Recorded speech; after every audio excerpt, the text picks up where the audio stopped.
Later this month, the smell of Reeves and Mortimer comes to Sheffield when Vic and Bob come to the City Hall with their new live show, which presents a selection of the favourite characters live on stage. Vic Reeves is on the phone now from Soho Square. It sounds really seedy. Hello, Vic. Hello, and it is seedy. It's very, very seedy. I'm phoning from a prostitute's handbag.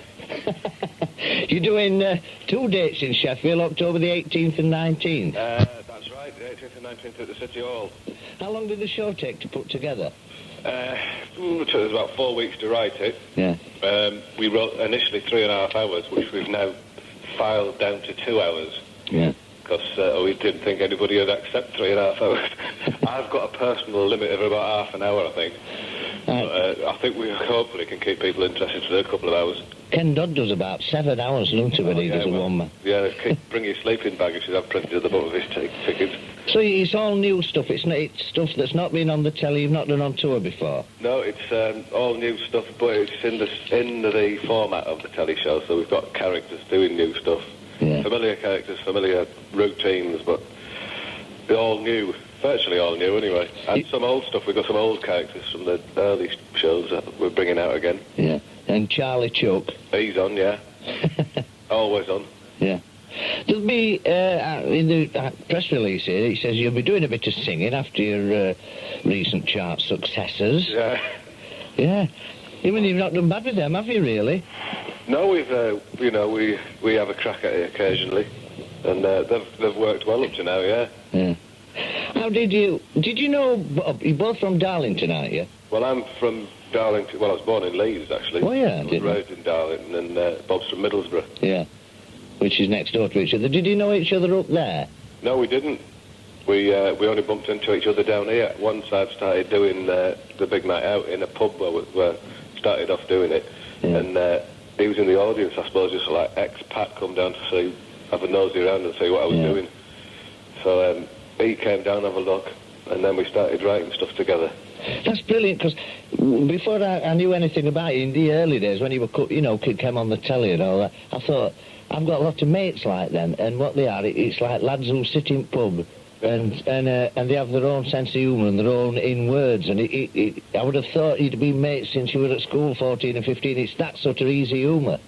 Well, yeah, I mean, you would have thought that, and we are, I think, once you start working with someone that close, you become a bit psychic with each other. Yeah. And I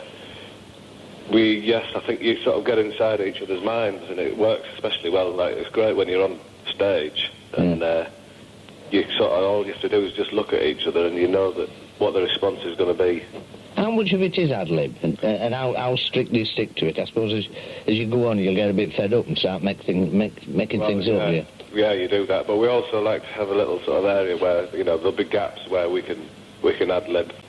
I mean, we're very good, with that, with each other, if one of us starts off an ad-lib, and, we can sort of fight it off each other and make it to, come to some use, but it's all pretty heavily scripted. As you said, you never intended really to do it, did you? You stepped in to compare a show at a club one night. So what were you doing at first, or when you were on your own?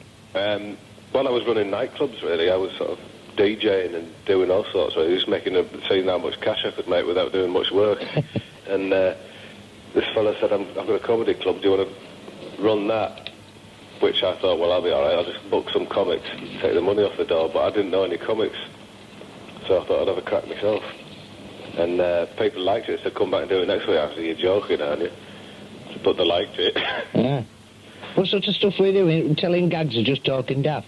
I was talking rubbish. I was just had a couple of, it was a little game. I was dragging people out of the audience and playing games, and it was just like a kid's party.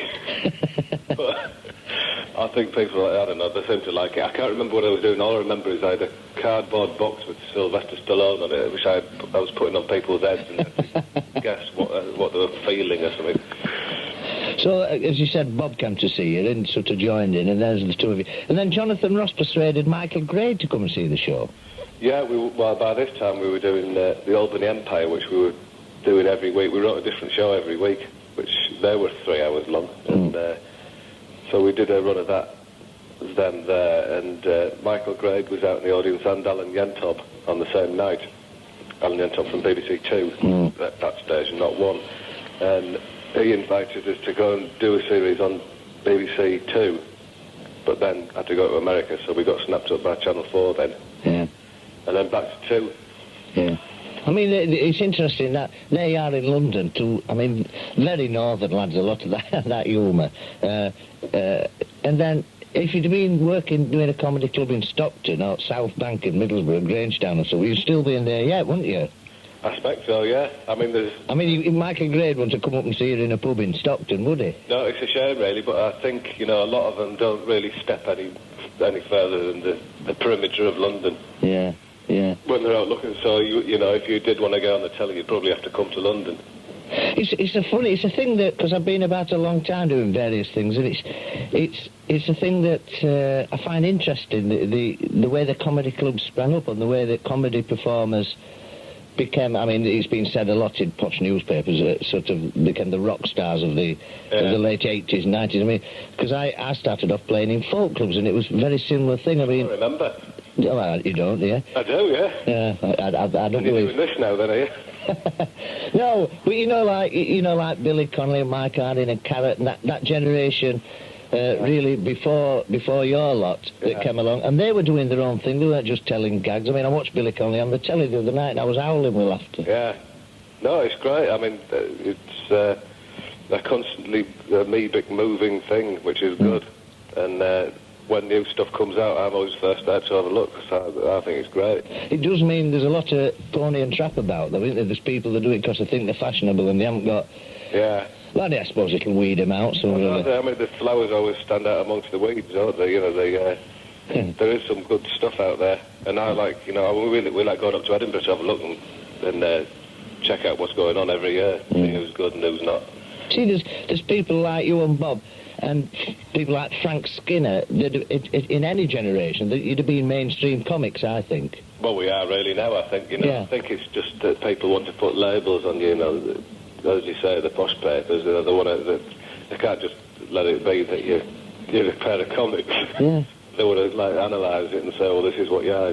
But we're just doing all musical stuff with telling gags and hitting each other, really. Yeah, well, it's great, man. I love it. And I mean, you come on and you look smart and all. I mean, you don't have to do that, but I always think I think that looks good. On if you're on the telly or on stage, that you dress up a bit. And you won awards, best comedy series, stuff like that. Yeah, we've got a BAFTA, 2 comedy awards. We've got a few actually. Yeah.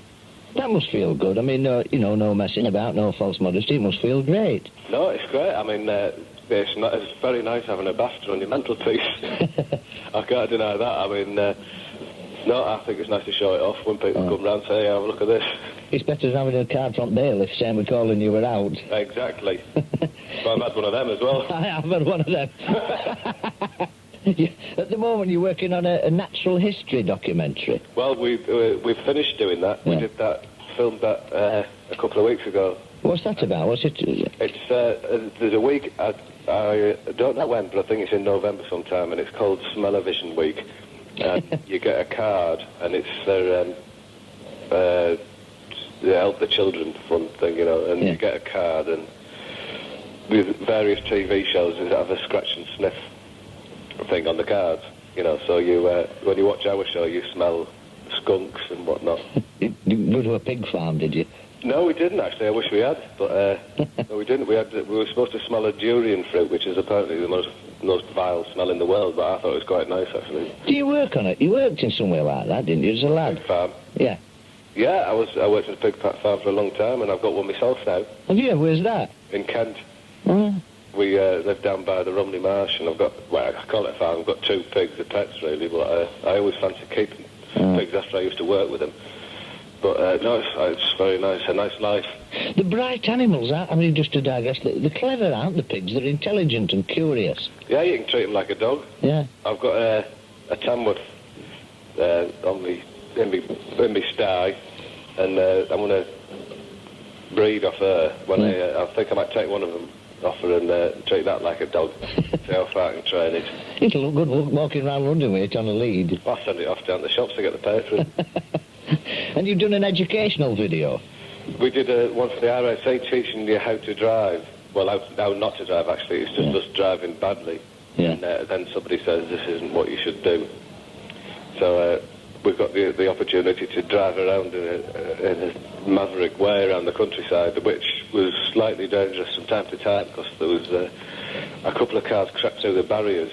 Oh, lovely. Closed off. Like I'm waving down the road, and then a Volvo comes hurtling towards me on the other side, beeping its horn.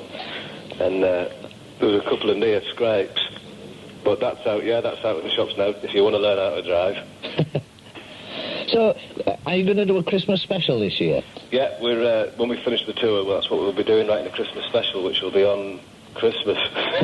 Usually. Because they usually do them in October or somewhere, don't they? Well, we'll have to do them, yeah, well, we're on tour all throughout October, so we'll have to wait till we get back. Yeah.